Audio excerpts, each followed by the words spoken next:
Nous avions 6 km à faire sur Elenguesa. Il y avait deux parties, il y avait la réhabilitation et la construction. La partie réhabilitation avait à son sein 2 km et la construction avait 4 km. Les 2 premiers kilomètres ont été déjà finis et les 4 derniers kilomètres, nous sommes à 3 km 600. Il nous reste 400 mètres pour sortir sur bypass.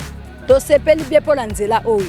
Tozalaki okiti na kura pour nos transport passe uti kingasa na kifunda pondu ozo nyokama bakulu ne pai ozo banga na komatanzela nini mesiko ver fait inda kumuta ko simba yo azate donc nzambe azwa lokuma bakisa mususu ezani pour na biso.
Nous avions 6 km à faire sur Elenguesa.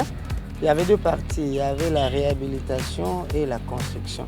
La partie réhabilitation avait à son sein 2 km et la construction avait 4 km.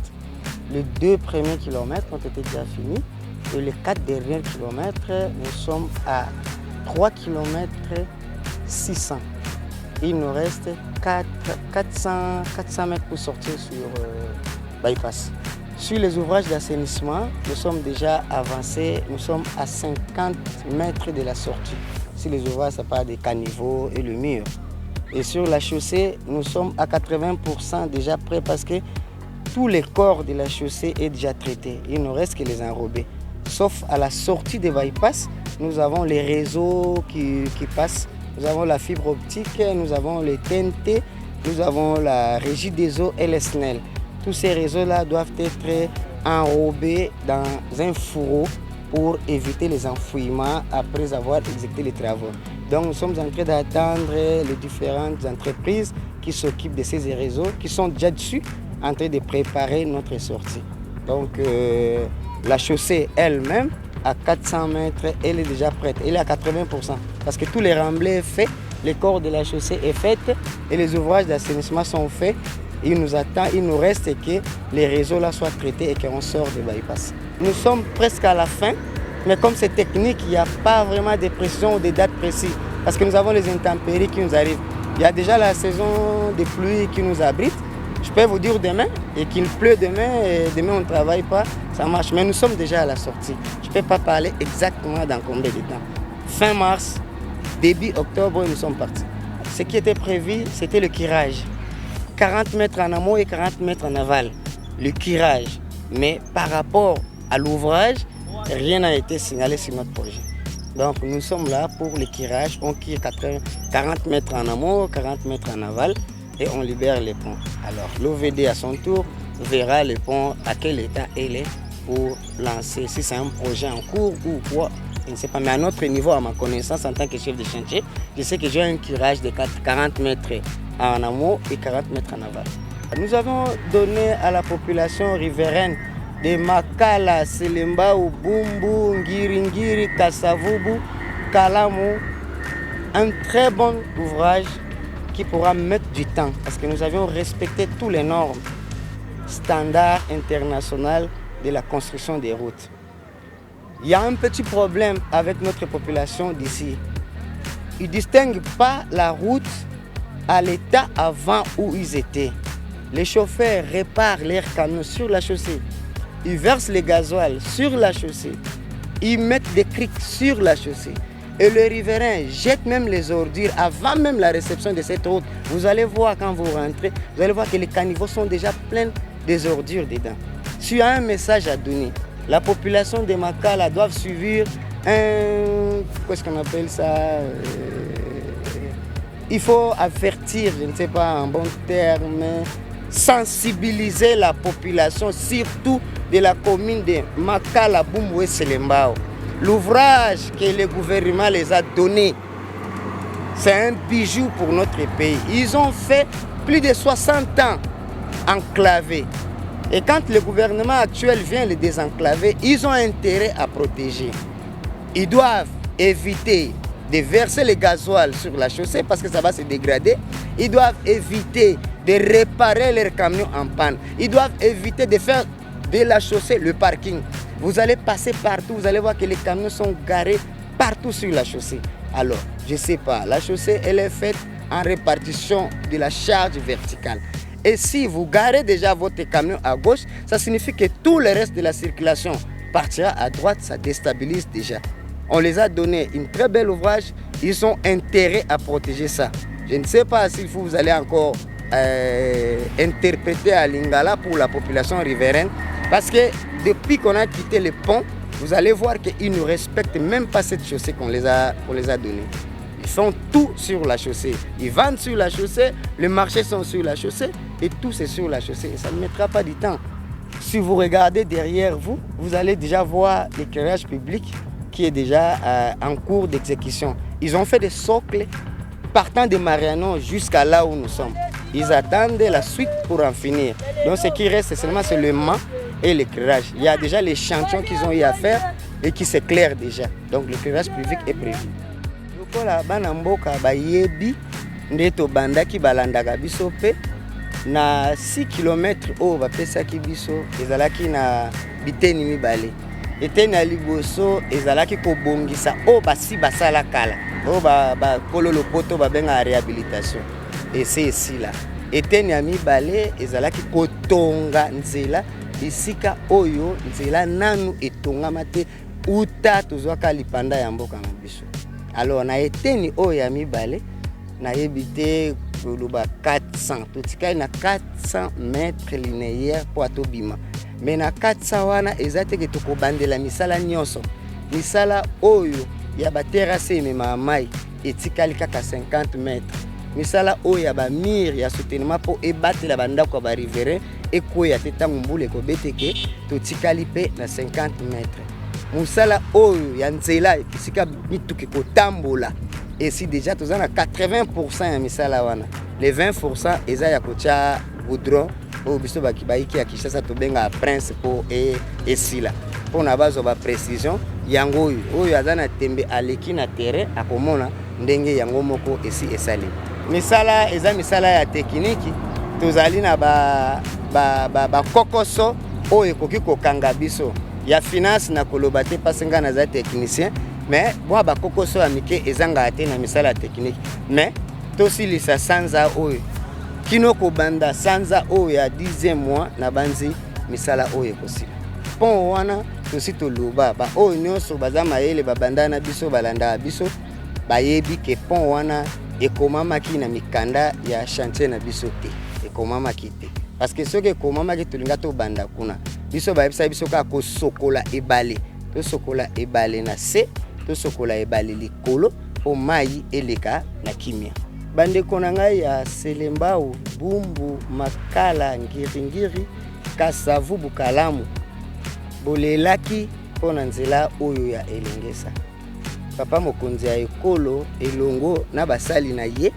basali ke topesa bino nzela ya malamu tosali yango na ba Congolais ata mupaya moko na kacha ezate totie mayele na biso na makanisi na biso na nzela oyo bino moko bomoni yango eloko na osenga na bino ennemi ya liboso ya nzela ezali mai bosoto na carburant soki bolingi nzela na biso eumela bobwaka bosoto na bakanivo te bo réparer ba camion na bino ekufa likolo ya goudron te bobwaka pe mazout likolo ya goudron te mutu na eteni ya lupangu na ye akombola kanivo na ye potango mbule kobeta mai eleki na kimia bokomisa pe nzela te parking ya kogare mituka na ba moto na bino po nzela ezali na poids ya charge oyo bapesaka ye tango bino bo bloquer eteni moko ya nzela batu nyonso bando oleka kaka na eteni oyo etikali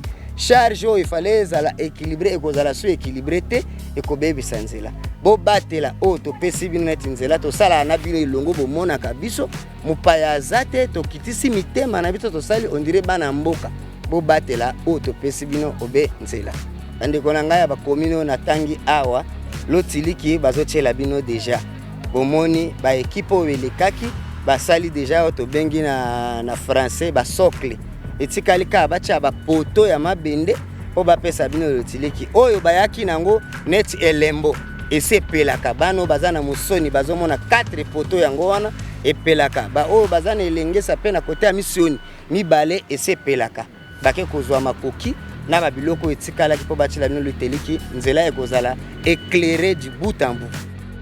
Naza mona quartier aux environs naza na sima église oyo donc ekolobakeza naza mwana makala botami ya commune oyo naza maçon eza malamu mingi tokoremercier na likanisi to na idée oyo bazwaki ya kosala nzela route econtinue loko esoki na ngunza econtinue ti ebima bypass tokoremercier ya mingi mpo se parce que tobanda oyoka na l'époque ya Laurent Désiré Kabila nzela ezalaka boye mituka banda koleka avant pe à l'époque mituka banda oyo avant basala prince mituka ndo kende boye ti bambula robete makasi ndo moni ke nzela ekufaki nde pe baye ko inaugurer babandi musala so depuis makala banda ti tobota matito okuta boye makala ezala nzela te nzela ezala leka na kaka yaki na mabele kaka nde nzela ezala na mais oyo osala goudron prince la mituka ezala etikala kozala te c'est pour la première fois nde nzela esala makoto donc eza malamu mingi ba facilité biso pe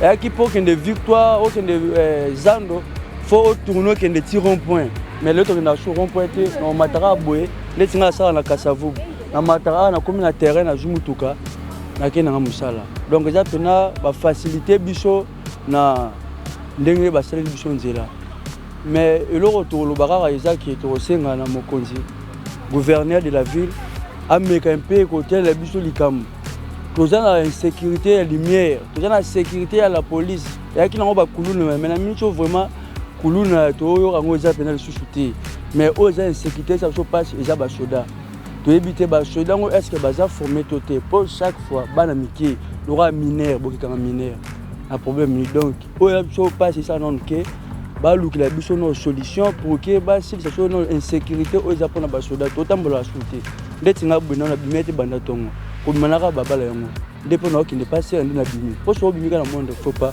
bakangi to sepeli bien pour nzela oyo tozalaki okiti na courant pour nos transport passe uti kingasa na kifunda pondu ozo nyokama bakulu ne pai ozo banga na komata nzela nini mesiko vert ndako muta kosimba yo azate donc nzaba zo lokuma bakisa mususu ezangi pona biso naza chauffeur comme nanga manema radar o mokili to yebi chauffeur motard donc ndeto bula kapena tozaki batu moko to banotika ka ba moto na recourant kuna na prince bypass mais to kamo eloko esamel biso to monango brisque place ezaki libulu po o eza musoni référence ebimi elengesa ekoi na prince Kasavubu po mona victoire matonge po eba komona ba ville tout ça nzelo bosali donc tonzimaki penate libulu na biso yo ekozala pena prince boye ekamwisi biso makasi wana nga nabengaki son excellence napesaki ka bamerci ebele na eloko pena ke biso tonzimaki te lelo son excellence Jean-Timingo Bila mpe napesi sous merci pa président na biso Fati Beton oyo toyebaki goudron mais eza sous goudron te toomona siko beton seke mosala ezokeka liboso conseil na opesa bango ntango biso moko tozolobaka kini bopeto kini propre elakisi ke tozala bosoto te ntango ozotia basalite wana na terase koyeba kobouche ekoma liso bakonzi botala biso makambo oyo terase botiaki awa ebouche boya tongela biso mosusu ekoma obuka bandako ya bato bango nde bakoyebake bapoubele ntango prince esila bapusu wana eleka ya bapoubele bayeba kobenga bango bamema bapoubele bakebwaka place fulu ezali ke bayeba babwaka na terase boye esimba te kobwaka boye eza malamu te ezali kobebisa lobi ntango obeba bazalaka na posa ke mokonzi na place babenga mokonzi wana vame bino moko fa babongisa soki babongisi te siko mokonzi ayaka ata bongisa mokonzi aya nde dépendance soki ebebi ya bongisi mais po ebeba te bango moko nde fa bayeba na quartier na biso ndenge toza boye pasi oyo tozalaki nango neti ya kozanga nzela na miniti oyo tozwi solution mais likambo ya pasi oyo totikali nango eza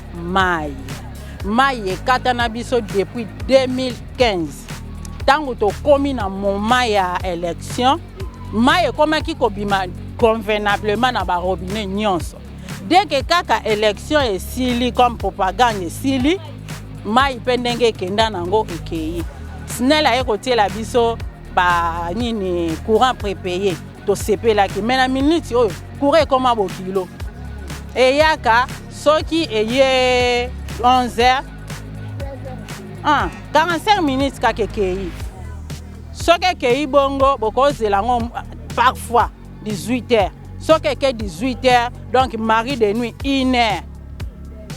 1h 2h neti butu ya lelo na yebi kutu te si courant yaki heure ni na sutuki ka na 6h nde na moni courant likamba pasi kaka yangwana biso to sepeli mais bango pe babongisa musala parce que biso tozofuta tozosombaka ba crédit na biso ndenge ekoki mais mabe eza kaka po bango bakomi konyokola biso ba activité na biso tosalaka ekomo beba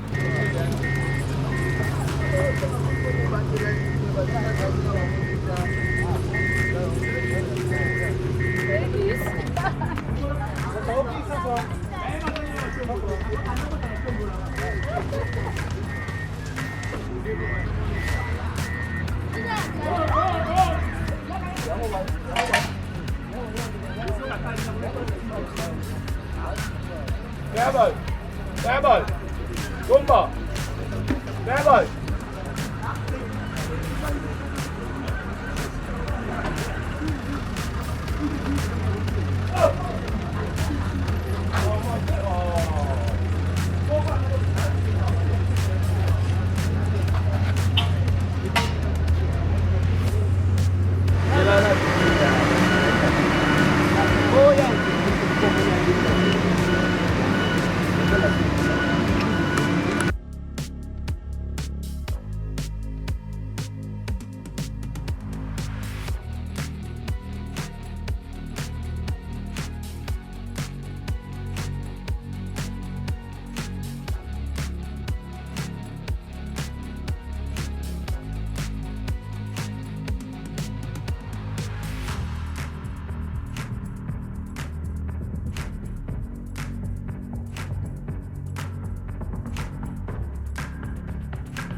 nafungola